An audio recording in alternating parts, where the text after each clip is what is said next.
In this video, let's see how to access the elements of a tuple. This can be done by using square brackets as in most of the other sequence types. And similar to other languages like C, C++ and Java, the indexes for a sequence start with 0 in Python.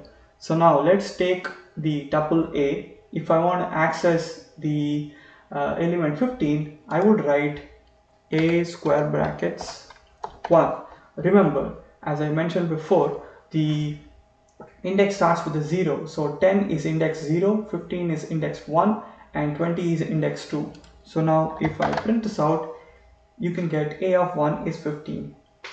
Now let's see if you want to access two elements together at the same time. Let's say we want to access th from this. The way we do that is by using the same square brackets, except we use the colon operator. So here the general way of accessing two elements together is by writing a start index and an end index. So remember, here start is inclusive and end is exclusive. So if you want to access t and h, the index for t is 2 and the index for h is 3, but since it's exclusive, you need to add 3 plus 1, which is 4. So now if I print this out, that would be th. This is how you access elements of a tuple.